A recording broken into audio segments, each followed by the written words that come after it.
Now, Em, before we kick off, how about you share a little bit about you? And, you are one of our brilliant minds for the month. So tell us about how your mind works. Thank you for the opportunity to jump back on. I do love our masterclass, and there's so much happening in the world of marketing at the moment with changes in AI and different types of content being shared and changes with Instagram, new platforms. So yeah, there's always a lot moving, and it's a ever-evolving landscape. So yeah, happy to jump on and share some of our insights. Let's talk about how we would define a digital brand strategy identity and how that may differ from, let's say, our offline presence. So in terms of your digital strategy, and the first thing that people think when they think digital is their website, and they're not wrong to think that. A website is one of the first things. It's the first, search listing for your brand term, followed by then your social media channels. And so your digital branding and your presence is something that you can largely control, but there's also areas that you can't.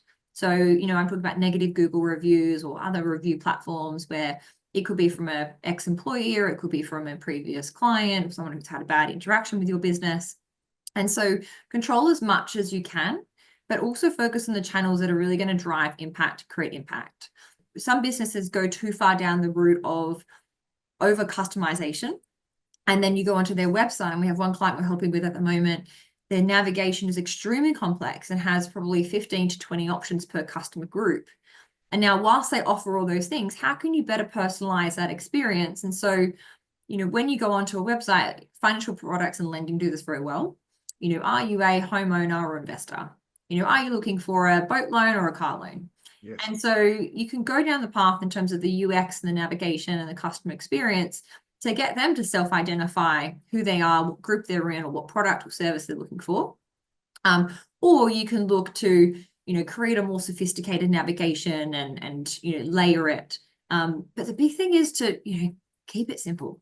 Don't overcomplicate it. There's a lot of sales methodology and psychology behind how you communicate in your marketing. Some say communicate as if you're talking to a 15-year-old. Some say younger, some say older, but ballpark in that realm. I looked at a website the other day, and the first text above the fold was just so complex, and I had no idea what they did. At first glance, I had no idea what their product was. Something to do with technology and learning and being able to talk about your product simply, especially in a digital format, and having that consistency across every platform is like a number one thing to work towards for a business owner. Good point. So if we're to break a bit of that down, what would be the top three things or top three objectives when building a digital marketing strategy that you can share with everyone online? First thing would definitely be around your target audience. Okay. And so even just today, I had a meeting with a client, and we were writing some new content for these different persona pages for their customers. So we've decided that there's been basically additional content that's been needed for these different groups. And so the intention is writing this content and then upload to the website. We've got a whole wireframe and structure to this. But that content I could not have written without this persona document to tell me what do they care about, what are their pain points, what are their aspirations, where do they live, what services are they most interested in. And so I wrote that content using the tone of voice of the company and utilizing the services that they offer. But the other layer that I needed was really around the personas, aspirations and feelings and emotions and what they care about. Yep. And so that type of document, it's you call it an avatar, you might call it a persona doc, or your whatever it may be, but it's your customer personas and audiences. Being able to define those in great detail will then unravel a whole host of ideas. Maybe you need to improve your content, maybe you need to update your website. And so that's the first one that I would recommend, is establishing your audience, but on a deeper level, identifying what are the drivers and motivators for those audiences to purchase your service or product. Two more. Structure and strategy is with what you're doing. Okay. So whether we use ClickUp for our project management, ClickUp, Asana, or Monday, or Trello, or a spreadsheet, tracking what you're doing and what those results are. You can very easily employ, a more junior person in the business to assist with this, but providing them the template and the guise of this is what we want to do. We're going to do this for 2-3 months, and then we're going to refer back and see what success we had. Yep. So giving the Good. structure to record the, the results and the socials and the posting, or, maybe you're going to an event. How many connections did you make from the event? How many days was it? How many follow-ups did you have? Again, looking at mini sales funnels and processes. And so having good structure around what you're doing, why you're doing it, what the results are, will allow you to then report back and see if it's successful and something you want to repeat or not. The back-end analytics to actually understand the return on investment, that provides you with a fair bit of data, doesn't it? Yeah, it does. And, we work with clients, we work with other bigger agencies as well, where there's like a larger spend, being able to try and connect your CRM back into the ads is the ideal way to do it, but it's not always possible, and causes pain and friction on both sides and frustrations. So it's just about regular cadence and reporting. I mean, the numbers, for this client with the buyer's agency, we just started posting their podcast for them. We see their website traffic go from here to here. Now, we're not posting on their website. We are posting their podcast on YouTube. We're cross-promoting it across Instagram.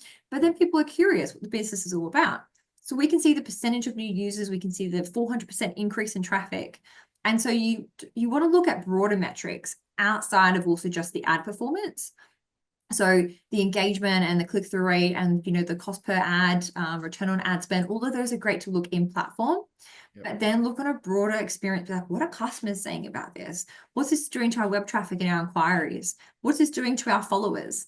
And so again, if you have all of your statistics and channel mapping done, then when you're reflecting on these exercises, you can start to see the trends and what campaigns are working best.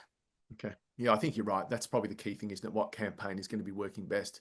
Yes. If testing, A/B testing, yeah. Yep. different campaigns. We did a campaign back end of last year. We were testing male versus female imagery. We were testing stock versus business related imagery, different headlines. The big thing with A/B testing is test one thing. So you're either testing a different call to action or you're testing an image. Don't test both, because it is pretty straightforward message, but just to iterate, you do want to work from a base level. So if you're thinking about if you should go out with an offer, what's the base level marketing campaign? And so I do see this, over the last couple of years and in different roles that I've had, we've never run paid ads. We want to go out with a $500 gift voucher. Like, okay, that's probably going to work really well. Firstly, have we defined the right audience? But then when you run brand campaigns, you don't actually know. You've got an unrealistic expectation around how the brand campaign is going to work. So we do suggest walk before you run. Yes. Even if it's only like a 2-week or 3-week testing period, running some, stock standard brand ads in market to get a feel for, some basic level changes before you level up and do offers and campaigns and seasonal campaigns and all of that. So yeah, it's good to test, but try and create a base level or, zero to work from. Em, thank you for sharing all of your wisdom. I know we could be on here for another 2 or 3 hours. Thank you so much. Thank you. See everyone.